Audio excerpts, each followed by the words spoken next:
Picture yourself 100,000 years ago, standing in a world full of monsters. Cave lions the size of a car, bears that stand taller than a basketball hoop, every one of them stronger, faster, and better armed than you. Now look around, they're all extinct, and you're still here. The weakest animal in that entire world became the most terrifying thing that has ever lived. And by the end of this, you'll understand why a zebra today is more afraid of the sound of your voice than of a lion. Before I show you how a creature this weak took over the planet, look at something stranger, because the first clue to how terrifying we are isn't in how we hunt, it's in the things we leave behind. Dig into the ground almost anywhere, in almost any century, and you find things no other animal on Earth would ever make. In northern Italy, in a place called Povegliano Veronese, archaeologists opened a grave from around 1,400 years ago and found a man missing his right hand. It had been cut off clean at the forearm, probably with a single blow, and then he did something no other creature would ever think of. He strapped an iron knife to the stump, tied it on with a buckle and leather, and lived with it for years. We know he used it constantly because he tightened those straps by gripping them in his teeth over and over every day for years, until the teeth on one side of his mouth were ground down to almost nothing. This is a man who lost his hand and replaced it with a blade, but that man at least had a reason. The next thing we dig up has none. 9,000 years ago, in the city of Jericho, people took the skulls of their own dead, packed them in wet plaster,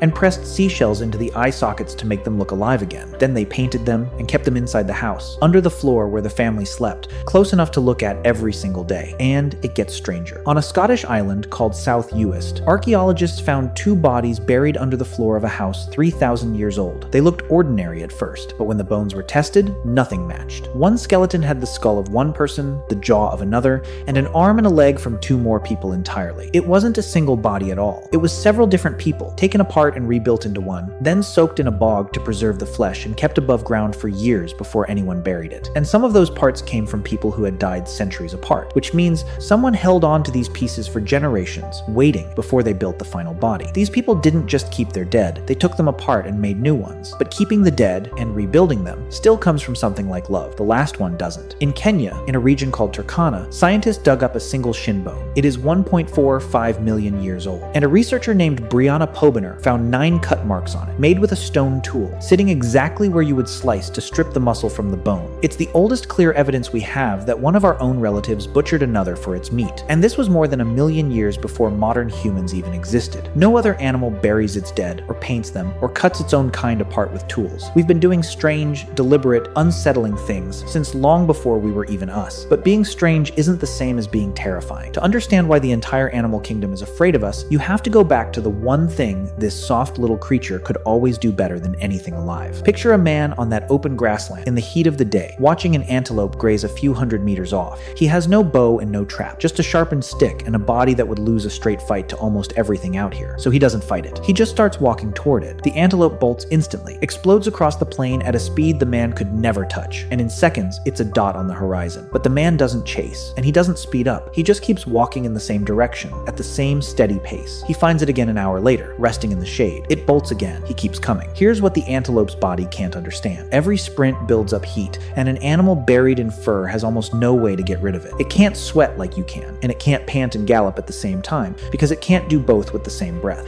So every burst of speed costs it heat it can't pay back while it's still moving. The man is the opposite. His skin is nearly bare, covered in millions of tiny sweat glands cooling him with every step. He can pour out a liter of water an hour and just keep going. He is the only large animal on that whole plain that can run and cool itself down at the same time. So this was never a chase. It was slow, patient math, and the antelope was always going to lose. The sprints get shorter, the gaps close up. The animal's body climbs toward a temperature that will cook its own organs until its legs stop answering and it goes down in the dirt and doesn't get up. And it isn't because the man caught it, it's because its own body quit. He just walks the last few steps and finishes it without a fight. Now, some scientists will tell you this kind of hunting was actually rare, and they argue about how much it really shaped us. They might be right, but rare or not, it shows you the design underneath. We were the thing that would not stop coming. Long before we picked up a single weapon, we were already the shape on the horizon that never turns back. But running an animal down takes hours, so we found a way to end it in a single second from across the clearing. Pick up a rock. Notice how naturally your arm knows what to do with it. You could throw it at something across the street right now and have a real chance of hitting it. That feels like nothing, but it's one of the rarest abilities in all of nature. A chimpanzee is several times stronger than a grown man. Pound for pound, it would tear you apart, but it can only throw at about 20 miles an hour, and it can barely aim. An 8-year-old kid can throw a baseball at 40. The weakest thing in the room throws twice as fast as the animal that could rip its arm off. So how? The answer is hidden in your shoulder. Over millions of years, our bodies changed in 3 specific ways. The waist widened so the upper body could twist on its own. The shoulders dropped, and the bone in the upper arm untwisted. Together, those changes turned your shoulder into a slingshot. When you cock your arm back, you stretch the tendons across it like elastic, load them with energy,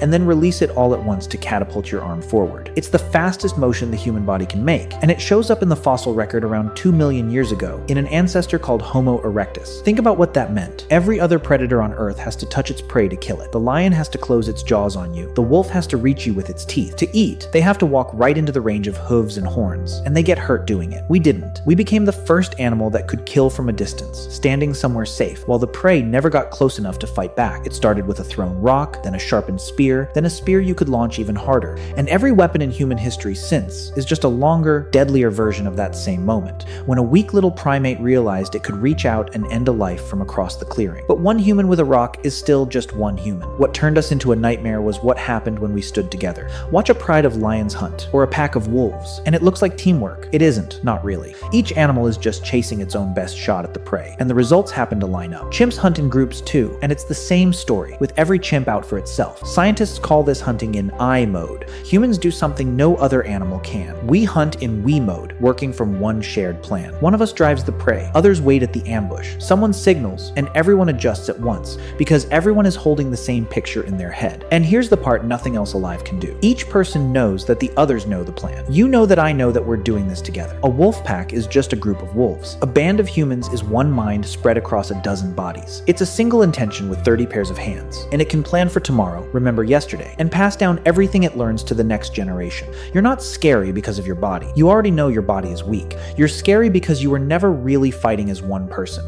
You were always a piece of something much bigger, and that something could think. So give that creature time. Give it the tireless legs, the throwing arm, and the shared mind, and turn it loose on a planet full of giants. Then look at what's left. In South Africa, there's a place called Kruger National Park, home to one of the largest lion populations left on Earth. For every antelope and zebra living there, the lion is the sound that means death. So a team of scientists went in to test something simple. They wanted to know what those animals are most afraid of. They hid speakers and cameras at the watering holes, the one place every animal is forced to visit. Then they waited for the animals to come and drink, and they started playing sounds. First, they played lions, real recordings of them snarling and growling, close and loud. The animals lifted their heads and tensed, and a few backed away. But most of them held their ground, because a lion is a threat they've lived with their whole lives and learned to survive. Then the scientists played something else. It wasn't a roar, and it wasn't a gunshot. It was just the sound of a few people talking, calm and quiet, at the volume of a normal conversation. The savannah emptied. 95% of the animals ran. They were twice as likely to flee from the human voices as from the lions, and they cleared out 40% faster. Elephants, giraffes, rhinos, leopards, every one of them fled from the sound of people chatting. A zebra at a watering hole is more frightened of the sound of you talking than of a lion breathing down its neck. The scientists gave it a name. They called us the super predator. And this isn't just one park in Africa. On the other side of the world, in the mountains of California, scientists ran the same experiment on wild mountain lions, some of the most powerful predators in all of North America. They waited until a lion was feeding on a fresh kill, and then they played the sound of people quietly talking. And the lion, an animal that fears almost nothing, would freeze, abandon its own food, and slip away into the dark. They get the same result nearly everywhere they try it. From the biggest cats down to the smallest mice,